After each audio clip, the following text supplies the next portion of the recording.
was never the one to write up a song for just anyone. I was always the one to find myself lost in old conversations, oh. Cause I've always been told that things will unfold if you keep on waiting. But then you came along and proved me all wrong. I was so mistaken. Cause you glue all the pieces back together. Yeah, you take all my wrongs and make them better. Yeah, you're making me wanna try forever. And I feel so free, oh my sweet baby. Hello and welcome to the channel. Welcome here in Umoja. My name is Dennis Uhuru. Today is Friday, 6th February 2026. Time is going by very fast. Another week, another video. How have you guys been doing? Myself, I've been, well, keeping on as usual. Right now, I'm just coming from the gym. I'm trying to get back into the routine of the gym and to, pick up from where I left off last year. So in today's video, I have a few things that I want us to talk about. The first is, you guys know that I'm prepping up and preparing for a very long trip across Kenya. A video series I'll call the Kenyan Road Trip with Dennis Uhuru. And I'll let you guys know in the video the progress I've made in terms of preparation and a few other relevant information with regards to that trip. The other thing is I want to talk to you guys about a video editing masterclass that I'm putting up, that I'm preparing for the benefit of those of you that may want to learn a few things about video editing. I'm very excited about that. I'll tell you why I'm organizing that video editing masterclass. We'll also talk about a few other things. The past 1.5 weeks have been very, what would I call it? Very eye-opening in the way that very many people are for the first time having a look at, those controversial files that have been released in some other parts of the world. I know that a few of you already know what I'm talking about. Other channels may gloss over these issues and just act like everything is okay and just brush over them and just go on with their lives. But I feel that it's very important for me to speak even in brief about the issue, just let you guys know that I also saw those files, I also read through them, and just give you my 2 cents about what I think, encourage a few of you. It's often said that the tragedy of life, just coming in touch with the tragedy of life and the darkness of life is enough to wear the soul of a man and even a woman. And it's very important that we do not lose focus of who we are and what we are here to do. So I'll talk a bit about that. Right now though, I want to go to the house and let you guys know about my video editing masterclass and why I'm organizing it and who can come. And then after that, we'll go to someplace else. And then I'll also let you guys know the progress that I've been making with regards to my upcoming Kenyan road trip. So, come along guys. I hope that you enjoyed this video. Let's head over to the house and talk some more. Yesterday, there was sun and there was rain. Beauty in the mundane. And as the light startled our eyes, we let go of disguise. And now there's something in the air. Alright. And a sparkly shimmer. So, ladies and gentlemen, I'm back in the house. I just had a shower. I feel it's time we discuss my upcoming video editing masterclass, right?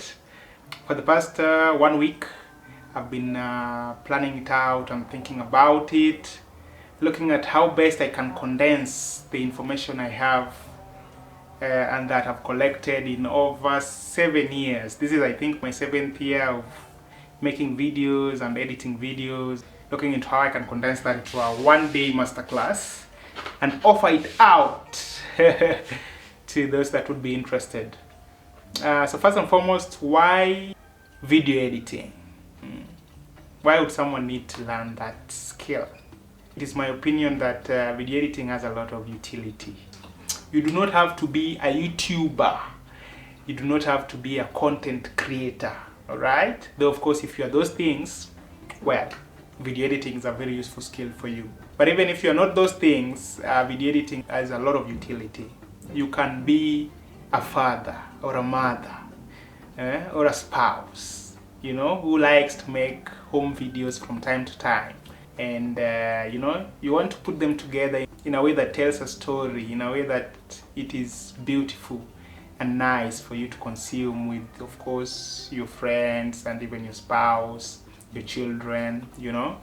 There's a gentleman, a previous client of mine, who had me edit for him, a birthday party. His wife was turning 30 years old. And to celebrate that, I think he organized 7 gifts across 7 days. He would surprise her with 1 gift every day and ask her a couple of questions about her life up to that point, you know, her aspirations, her dreams, the challenges she's faced, what she's learned about marriage and things like that. It was a beautiful video. A very beautiful video, and the wife was very eloquent in the way that she answered those questions. This gentleman that I edited this video for, I'm sure that is not the only video he makes. Once in a while, I'm sure he makes videos of his children, you know, the first day in school, birthday parties, things like this.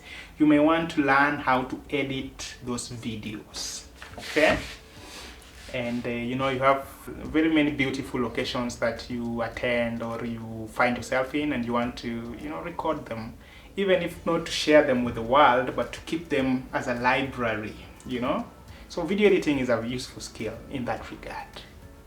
It is useful also for, of course, content creators and you know, people that would like to be YouTubers. Several people reach out to me from time to time and ask me, Denis Uhuru, can you teach me how to edit videos, you know? Teach me about YouTube, teach me how to get music. You know, other people tell me, Denis Uhuru, I want to start a YouTube channel, but I'm intimidated. I don't know how to go about it. Which gear should I get? You know, which camera, which laptop, you know, which video editing software? How should I go about it? Because of all these concerns, I thought it wise to organize and come up with a video editing masterclass and offer it to you guys. And I think it would be beneficial to the both of us. Beneficial to you guys in the way that I impart the knowledge I've gathered and garnered over these many years I've been doing content, and beneficial to me to help me raise money for my Kenyan road trip. That's why I'm doing it. So how will we carry it out?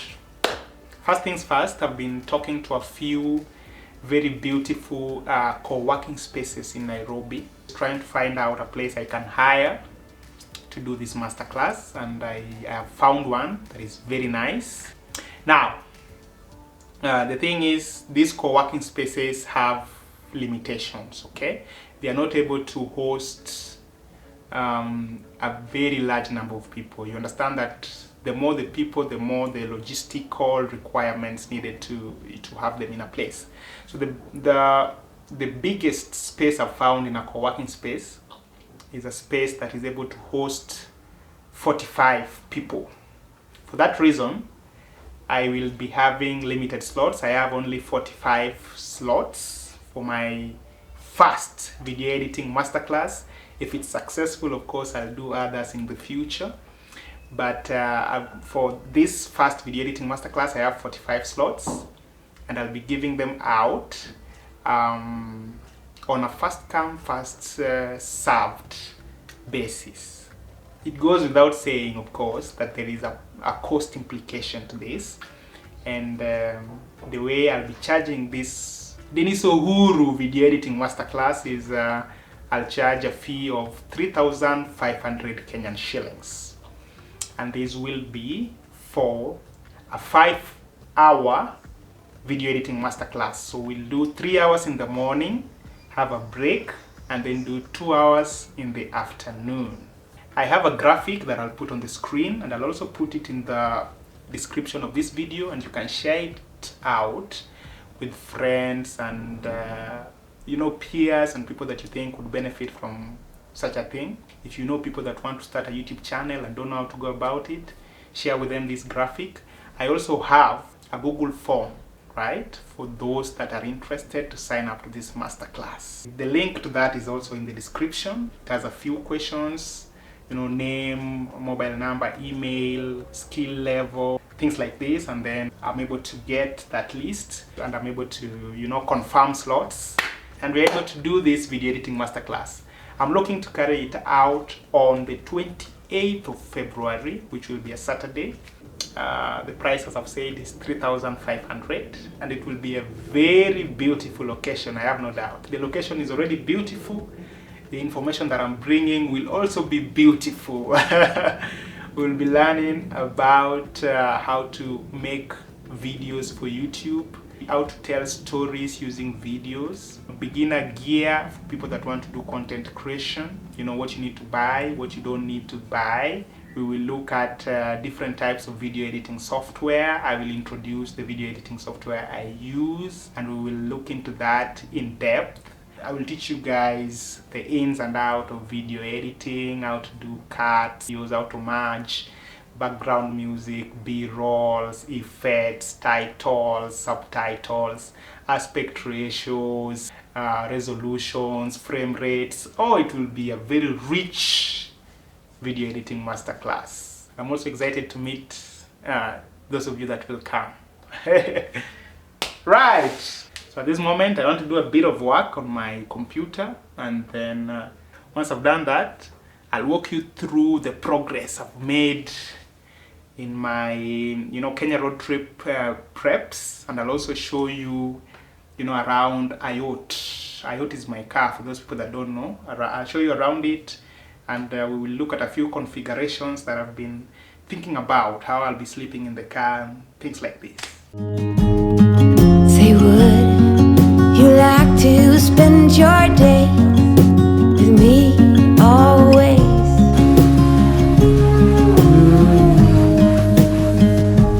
Be brave, we don't need far too much, just stay brave beside me. Happy days running on the open. Good morning, guys. So today is the following day. Yesterday I got so caught up in work I wasn't able to finish the video. But today is the following day. I've brought IOTA out to the car wash, and as those gentlemen wash the car, I think I'm able to run you through what I've done in terms of preps for the Kenyan road trip, right? First things first, of course, I had to service the car. I have a book right here. It's my car service book. Whenever I service the car, whenever I do any repairs, I write them in this book. It helps me keep track. So we put in the right engine oil, 5W40 from Shell at 4,330 Kenyan shillings. Then coolant from Shell again at 3,105 shillings.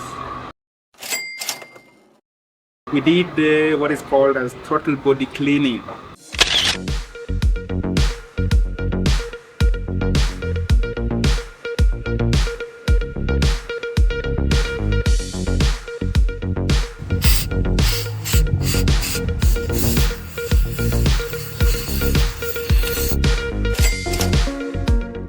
The fourth thing we changed were the spark plugs at 4,000 Kenyan shillings.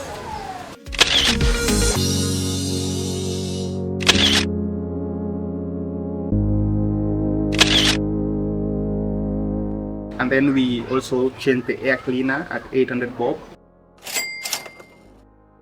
We changed the oil filter at 500 bob.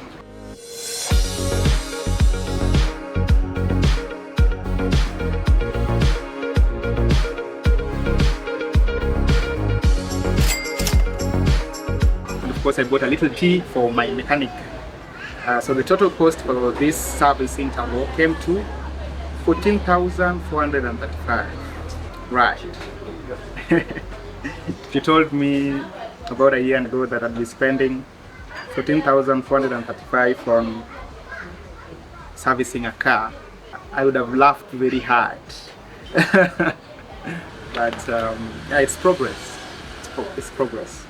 That also goes to show that there is a cost implication to having a car. Most people, when they look at you and see that you have a car, they only see the convenience aspect. They only see you driving around and having a good time. Yeah, they don't really think about the cost implication, the service, the fuel, you know. But I'll also say that in as much as a car comes with the costs, it also comes with a bit of with some positives. The first is people tend to take you more seriously. I don't know why that is. Like, I'm the same person I've always been. Yeah? I'm the same person I was last year.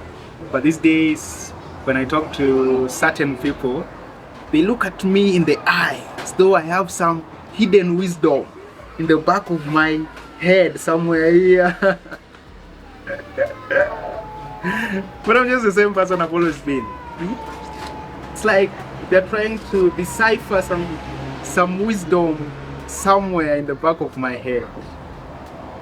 Yeah, and also I've found myself in places that, you know, I go to those places and I realize that it would not be very easy or very convenient to be in those places without a car. For example, I remember one time I went to swim. Before I bought a car, I went to a swimming pool, swam. And you know, the way us guys go to the swimming pool is different from the way ladies go to the swimming pool. When ladies go to the swimming pool, they come prepared. They have an extra bag in which they've carried some lotions and some change of clothing, and you know, they have towels and very many things. When guys go to the swimming pool, we just carry an extra boxer. That's it. So that time I went to the swimming pool. After I was done swimming, you know, I had to sit by the pool with my clothes on for like an hour so that I could dry off before going to go the matatu back home. But even then I wasn't fully dry. No one wanted to sit next to me because I was dripping wet all over. These days when I go to the swimming pool, I think I'll take you guys with me to a swimming pool in the next video. But whenever I go to a swimming pool these days, I mean, it's so easy. Convenience. It's beautiful. Those guys should be done washing the car. I just want to enjoy this cup of tea, and then I'll go and run you through those configurations I was talking about. We're going to see how one can be able to sleep in a yacht, 1200 feet. You put the seats down. I'll show you a few things I'm thinking about with regards to how we'll manage the camping in the car. Alright guys, so see you in a bit. As you can see, this is a whole lot of space. I don't know if I'm able to fit here, but you see, the thing is, I'm still able to move those front seats a little forward. Let me try to see if I'm able to fit in. I'm thinking I'll get 4 cushions. Yeah? There's a space right here, so I need to put a cushion there. And then I'm thinking I'm able to fit in. Once I have a cushion here, very nice. That's how we will do it. And then the other thing is, they'll have a tension rod with a curtain for the front window. Right, so that's the configuration, guys.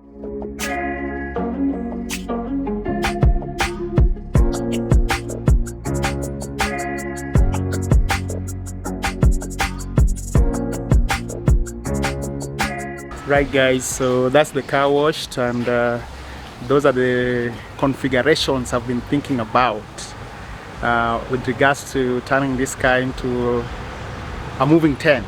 I'm still working on a few other things that I'll let you guys know, but right now let me head back to the house and I'll talk to you some more.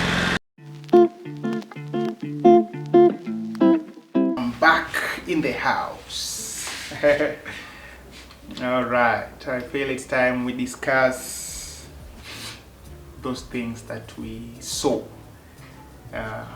those files, commonly known as the Epstein files. It's important that we don't gloss over issues like this because they affect and effect our society at a very fundamental level. So the thing is, for the first time, very many people were seeing the real face of evil. You know, all of us know that there is a bit of evil in the world, a bit of darkness, you know. Perhaps you don't get a job because you did not lubricate a higher up in a certain organization, and you accept it. You say, maybe that's the way it goes. Perhaps I have to lubricate hands to get a job. Or maybe you hear about people paying certain officers in the army to get a chance to be recruited in the army. We've all had these things. Perhaps you see people offering bribes on the roads so that they can get away with certain infractions, whether real or imagined by police officers. You know, all of us come into contact with a bit of these infractions and malpractices. But with the Epstein files, very many people are for the first time seeing the real depths of evil, how deep it goes, how there are no limits to what some men will do in the pursuit of power, in the pursuit of riches. And you see, the interesting thing is, a few weeks ago we were talking about the existence of powers and principalities. With the Epstein file, you see real evidence of these things. I don't want to go into a spiritual sort of analysis of all these things. I just want to encourage you guys, because like I said, coming into contact with the darkness so much, so very frequently, is able to wear any soul down. It is for this reason I don't even watch news. News should not even be called news. It should be called bad news, because that is all they do. You know, there's a saying that goes, if a man eats a goat, that's not news. But if a goat eats a man, it doesn't matter where that happened, the cameras will get there. You know, you turn on the news every day, 11 billion shillings disappeared from a certain government ministry, children have gone missing somewhere, somebody was abducted, some robbers shot someone somewhere, certain politicians engaged in, tribalism somewhere, a certain political gathering was infiltrated by goons. You know, all these things, a house burned somewhere with a family inside. That is what they do. That is what you're bombarded with on a daily basis. What do you think that does to the human psyche? If every day, each and every day, you absorb this bad news, after a certain point, you become the news that you're bombarded with. You become bitter, you become very angry with the world, you become very narcissistic, you become very negative in your outlook on life, and that is not good for a society. We are not made to take on all that bad news. There's a saying that goes that the work of the media is to make every problem in the world your problem. We cannot take all that news in without it affecting us. It's not a bad thing to be informed about the goings on around you in the society, but in moderation. That is my point. All right, so back to the Epstein files that we saw, and we saw all manner of things that the elites, as they are called, get up to. It is a very sad thing to look at a young girl, if you're a parent, for example, or if you have siblings, you have a young sister. If you're a parent, you have a daughter, and you look at her and you see the innocence and the grace that they have in their faces. It is a very sad thing to realize that somebody else looks at that little girl or little boy and sees a business opportunity. They want to disappear these people. They want to sell them somewhere abroad. Who knows what for? To harvest their organs, to defile them, to do all manner of wicked things to these children. There was even a model that came out somewhere. There's a video I saw online. The model saying that these people were engaging in cannibalism, you know, and eating human flesh. All these things are enough to wear the soul of a man or a woman down, you know. But I want to encourage you guys. And the way I want to encourage you is I want to paint sort of a contrast, a picture for you. You know, when you get all this bad news, you may question yourself. You may ask yourself, what has the world come to? Is this how low we've fallen? But I want to encourage you and say that realize that a big percentage of people are just like you. A big percentage of people are well-meaning, and they go about life just looking to improve their lives, okay? That will never make the news. Never. You will never be shown the everyday man or woman waking up and going to work and trying to better their lives and looking after their families and hanging out with their friends and just living life. That will not make the news. What will make the news is the darkness, the wickedness, the child disappearances, the pedophiles, the kidnappers, the murderers, the robbers. That is what will make the news. I want to say to you that do not allow your soul to be reduced to the level of that darkness. Do not allow yourself to be embroiled and caught up in this wave of despondency, you know. Because if you look at it at a certain angle, that is what they want to do. They want to numb people. One facet of power and control is that it is easier to hide behind many atrocities than to hide behind one. Okay? What I mean by that is, if one child goes missing, okay, that child has to be found. The outrage, the demand for an explanation will be overwhelming. But if 30 children disappear, then people just give up. You know, it's too much. People just go numb. You know, if one person is abducted in a country of 50 million people, that person will be found. But if 30 people, 40, 50 are abducted, people give up, okay? And they want to numb. That is a system of control. But we will not give up.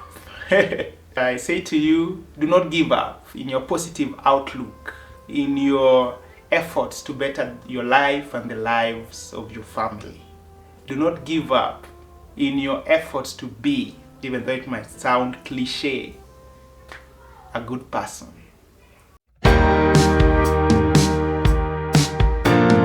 Alright, so last week's video got very many nice comments. I think I'll just go through a few. The first is by one Denny Mugo. Congratulations, Freedom Boy. You mean you started shooting that video at 12:45 p.m. to 3:23 p.m. from the screen behind. You go an extra mile to make content for us. Big up, proud of you.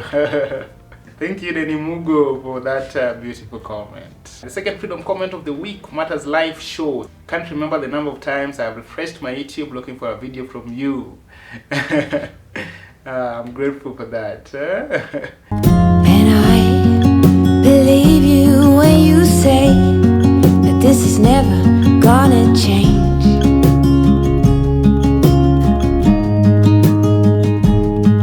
Say, would you like to spend your day with me always?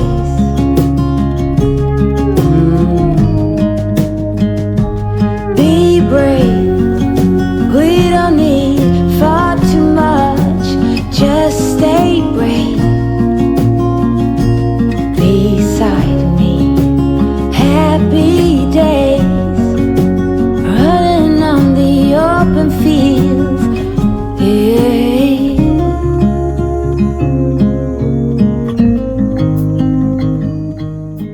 Okay, so up to that point, I think it's time we bring this video to a close.